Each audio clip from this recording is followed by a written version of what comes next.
समाचार दर्पण के आज के इस सत्र में आपका स्वागत है मित्रों। आज के विशिष्ट समाचारों में कतर ने बंदी 8 भारतीय पूर्व नौ सैनिकों को छोड़ने का निर्णय लिया। आज से मलेशिया और श्रीलंका में भी चलेगा यूपीआई। सुपर 30 के संस्थापक आनंद कुमार को यूएई ने गोल्डन वीजा दिया। आज नीतीश सरकार की अग्नि परीक्षा। भारतीय सेना भी अब बाहर से अर्थात आउटसोर्सिंग से भर्ती करेगी। अब बच्चों के आवाज की नकल बनाकर ठग रहे हैं साइबर अपराधी। कर्मचारी चयन आयोग कांस्टेबल जीडी सीएपीएफ अर्थात सशस्त्र सेना बल के लिए अब 13 भारतीय भाषाओं में परीक्षा होगी। आइए खबरें विस्तार से सुनते हैं। सबसे पहले जान लें आज का पंचांग। आज दिन सोमवार है, 12 फरवरी 2024। माघ माह शुक्ल पक्ष तृतीया तिथि और गुप्त नवरात्रि चल रही है। नजर करते हैं, कतर ने बंदी 8 भारतीय पूर्व नौ सैनिकों को छोड़ने का निर्णय लिया। ये पूर्व नौ सैनिक सन 2022 के 30 अगस्त को कतर में गिरफ्तार किए गए थे और इन्हें मृत्यु दंड सुनाया गया था। ये 8 नौ सैनिक दहरा ग्लोबल कंपनी में कार्यरत थे। कतर ने इनको छोड़ने का निर्णय लिया है। इस बात का स्वागत भारत के प्रधानमंत्री ने किया है और इस बात की घोषणा विदेश मंत्रालय के प्रवक्ता द्वारा की गई है। आज से मलेशिया और श्रीलंका में भी यूपीआई का दौर शुरू हो जाएगा।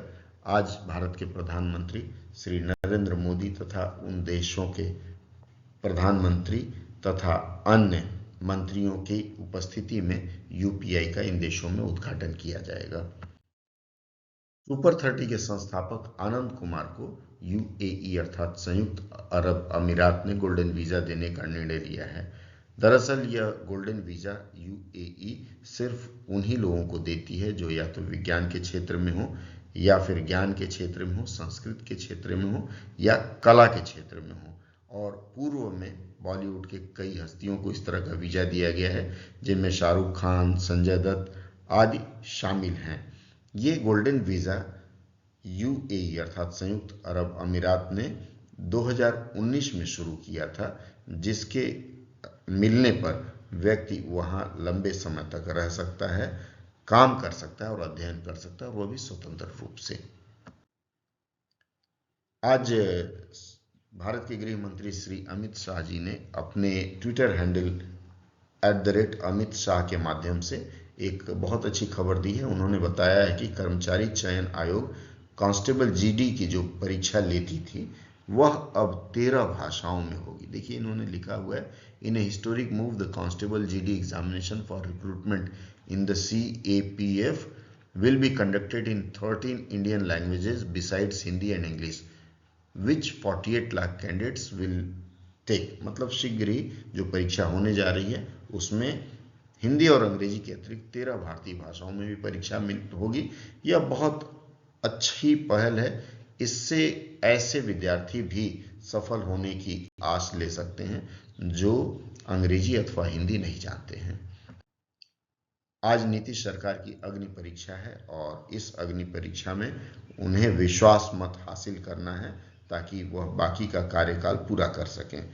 इसके साथ ही बिहार विधानसभा के अध्यक्ष श्री अवध बिहारी चौधरी के खिलाफ भी अविश्वास मत रखा जाएगा। अगर अविश्वास मत में वे हार जाते हैं तो फिर अध्यक्ष पद पर किसी और को बिठाया जाएगा। भारतीय सेना भी अब बाहर से अर्थात आउटसोर्सिंग से भर्ती करेगी। इंडियन एक्सप्रेस में यह खबर छपी थी और इंडियन एक्सप्रेस की इस खबर के अनुसार ऐसी सेवाएं जो सुरक्षा की दृष्टि से संवेदनशील नहीं है, जैसे प्रशिक्षण हो गया या फिर वस्तु रिपेयर हो गया या कुछ इस तरह के छोटे मोटे कार्यों के लिए अब आउटसोर्सिंग करेगी। और इसमें सूत्रों की खबर से यह बताया गया कि इसमें शुरुआत में सेवानिवृत्त सैनिकों, चाहे अधिकारी हो या सैनिक हो, उनको नियोजित किया जाएगा। और यह अंतिम खबर आपको चौंकाने के लिए तथा आपको सावधान करने के लिए, अब साइबर ठग आपके बच्चों की आवाज की नकल बनाकर आपको ठग सकते हैं।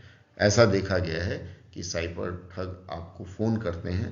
फोन करने वाले के प्रोफाइल में एक पुलिस की फोटो होती है।